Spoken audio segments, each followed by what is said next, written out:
कामयाबी के लिए क्या ज़रूरी है। शहर के एक कॉलोनी में एक बुज़ुर्ग कपल अंकल और आंटी रहते थे। वो कॉलोनी अभी जल्द ही बनी थी, इसलिए उसमें 4 से 5 घर बसे हुए थे।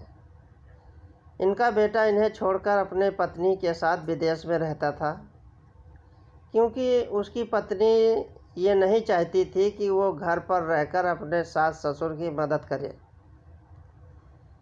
ये बुज़ुर्ग अंकल और आंटी जिस कॉलोनी में रहते थे, उन्हें हमेशा से ये डर रहता था कि कहीं कोई घटना न हो जाए, इसलिए वे ज़्यादा घर से बाहर नहीं निकलते थे।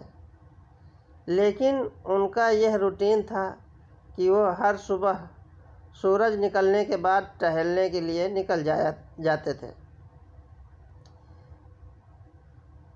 एक दिन दोनों रोज़ की तरह ही सुबह को टहलने निकले थे। उन्होंने देखा कि एक लड़का तेज़ी से साइकिल चलाता हुआ जा रहा है और उस साइकिल के पीछे एक फावड़ा बंधा हुआ था। लेकिन उन्होंने ज़्यादा ध्यान नहीं दिए और चले गए। दूसरे दिन उसी समय फिर से वह लड़का दिखा और उसी तरह तेज़ी से साइकिल चलाता जा रहा था। इसी तरह तीसरे और चौथे दिन भी वो लड़का दिखा। 5वें दिन आंटी जी ने अंकल जी से पूछा कि ये लड़का हर रोज़ सुबह इसी समय तेज़ी से साइकिल चलाते हुए जाता है। मुझे लगता है कि कुछ गड़बड़ है। कहीं ये लड़का कोई गलत काम करने तो नहीं जा रहा है। लेकिन अंकल जी ने मना कर दिया कि जा रहा होगा कहीं, हमसे क्या। परंतु आंटी जी बोली, हमको देखना चाहिए कि हमारे कॉलोनी में कोई गड़बड़ तो नहीं। अंकल जी बोले, ठीक है, अगले दिन हम इस लड़के का पीछा करेंगे और देखेंगे कि ये जा कहाँ रहा है। अगले दिन सुबह को फिर से वो लड़का तेज़ी से साइकिल चलाता निकला। उनके पीछे अंकल आंटी जी भी गई। उन्होंने देखा कि थोड़ी दूर जाने के बाद वह लड़का एक पेड़ के पास साइकिल खड़ी कर दी। उसी पेड़ के पास थोड़ी सी खाली ज़मीन पड़ी थी और उसे वो खोदने लगा।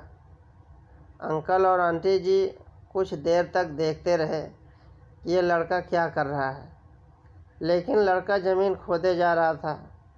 कुछ देर बाद उन्होंने लड़के से पूछा कि आप ये ज़मीन क्यों खोद रहे हो। लड़के ने मुस्कुराते हुए कहा कि अंकल जी, मैं आप दोनों को रोज़ देखता हूँ, लेकिन आपको मुझसे डरने की ज़रूरत नहीं है और यहाँ ज़मीन इसलिए खोद रहा हूँ कि मेरी नई नई नौकरी लगी है। अंकल ने पूछा, कहाँ नौकरी लगी है? ऐसा कौन सा काम है जिसमें ज़मीन खोदनी है? लड़के ने कहा, मैं बड़े दिन से बेरोज़गार था। फाइनली मुझे फार्म हाउस में काम मिला है और उन्हें ऐसे लड़के की ज़रूरत है जिसे काम करने का अनुभव हो, और मेरे पास कोई भी अनुभव नहीं है। इसलिए मैं रोज़ यहाँ फावड़ा लेकर आता हूँ और ज़मीन खोदने की प्रैक्टिस करता हूँ, ताकि जैसे ही नौकरी पर काम शुरू हो उसमें हमें निकाल न दिया जाए।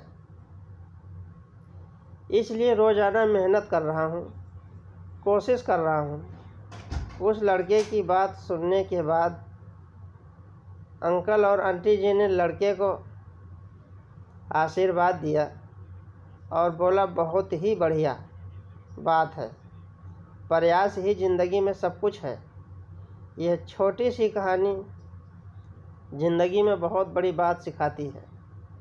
तो अगर हमें कामयाब होना है तो कामयाबी के लिए सबसे ज़रूरी चीज़ है कि हमें लगातार मेहनत, कोशिश और प्रयास करनी होगी, तभी हम जीवन में सफल होंगे।